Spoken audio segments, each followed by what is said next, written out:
Assalamualaikum warahmatullahi wabarakatuh. Salam jumpa dalam janji buku Kebungan di Dunia Maya. Ya, memang kini banyak orang yang tiba-tiba kelihatan pandai, kelihatan pintar, share dan komen.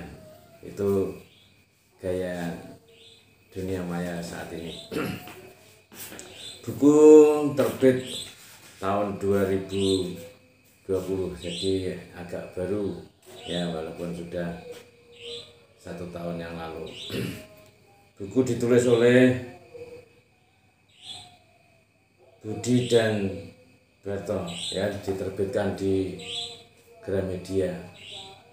Ini membahas tentang kebungan dunia maya ya, memahami teori dan praktek di Indonesia. Ya, buku meneliti tentang dunia maya yang dijadikan common share. Ya, kadang-kadang ada artikelnya, kadang-kadang ada beritanya, tapi kebungan-kebungan yang diungkap banyak sekali ya. Terutama menjelang pemilu itu banyak berita-berita bohong, komen-komen bohong dan sebagainya. Ini yang dikoleksi oleh Bapak Budi. Ini ditulis orang yang sangat kompeten karena dia seorang polisi ya, jenderal polisi, Bapak Budi Gunawan SH MSI ya. Dibantu oleh Bapak Dr. Barito Mulya Purnama. Buku mengenai banyak hal. Ini salah satu ringkasan dalam halaman berapa ini? Halaman 26. Hoak merupakan perangkat retorik yang digunakan dengan sengaja untuk menyerang pihak-pihak yang berlawanan dengan si pembuat hoak. Jadi misalnya saya punya lawan bicara, itu saya bisa membuat hoak tentang lawan bicara saya. Contoh halnya lain, berita palsu adalah artikel berita yang tidak berbasis fakta namun ditampilkan layaknya fakta, disengaja dan dapat menyesatkan pembacanya. Nah, ini ada yang dalam bentuk artikel, dalam bentuk menggunakan rasionalitas dan sebagainya, tapi dengan menggunakan data palsu.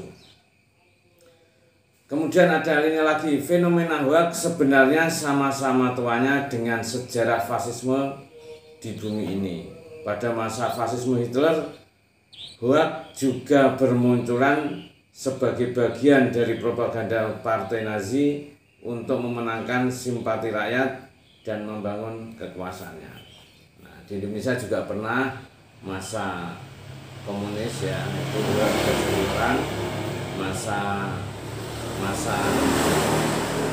menjelang kampanye, masa-masa propaganda, provokasi oleh para penguasanya maupun calon penguasanya. Kalau menjelang pemilu kan oleh penguasa yang ingin 2 kali atau para calon penguasa yang ingin mencalonkan diri. Ini biasanya ada tim-tim yang cenderung melakukan hoax. Banyak hal yang harus kita pahami ya. Hoax sebenarnya sudah sejak lama, sejak masa setiap manusia mengalami perebutan kekuasaan, mengalami itu selalu menampilkan hoax. Itu yang dijalani banyak para calon penguasa maupun penguasanya ya, itu untuk mempertahankan kekuasaan maupun untuk memperoleh kekuasaan. Misalnya ini saya bacakan lagi. Substansi hoax yang membawa isu sara dan isu lainnya sering kali tidak jelas lagi basis argumentasinya. Antara kritik dan kebencian menjadi sulit dibedakan. Begitu juga antara fakta dan fiksi. Nah, jadi Hoak ini antara fakta dan fiksi kadang-kadang menyatu dalam pemberitaan, ya. Kemudian antara fiksi dan kritik dan fakta ini sulit dibedakan. Ya, kadang-kadang dibumbui dengan isu sara. Nah, ini yang membuat orang muncul semangat memperjuangkannya, tapi ternyata fiksi, tidak berbasis data yang valid. Selain memodifikasi berita dari media arus utama, situs-situs penyedia hoak juga mengunggah opini-opini dari politisi atau pengamat yang sejalan dengan misi mereka.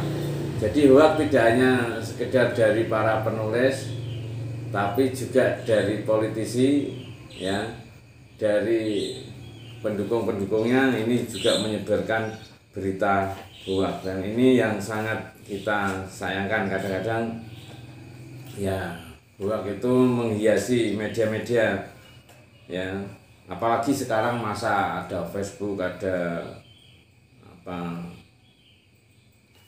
YouTube. Ini semua orang bisa memberitakan apa yang mereka inginkan, memberitakan apa yang mereka lihat, memberitakan apa yang mereka hasratkan. Nah, itulah hoak yang muncul akibat dari keinginan-keinginan yang instan, tidak didasarkan pada fakta dan kenyataan. Ini saya bacakan lagi sebuah linia.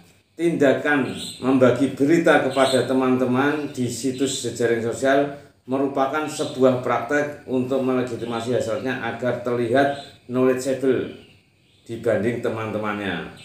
Nah, kadang-kadang orang itu biar merasa pengetahuannya banyak, merasa pengetahuannya luas, merasa mendapatkan berita lebih awal, dia share dan komen berita hoak itu. Dengan kata lain, orang yang rajin melakukan repost di akun jejaring sosialnya adalah orang yang sedang menunjukkan will to powernya, karena mereka mampu mengendalikan dan mengarahkan pengetahuan teman-temannya. Nah, itulah kadang-kadang mereka menjadi opinion leader, seakan-akan menjadi orang yang pandai beropini, pandai bersosial media berdasarkan data dan fakta, tapi dan fakta itu adalah hoak. Nah, inilah yang perlu kehati-hatian di dalam kita menjalani atau membaca atau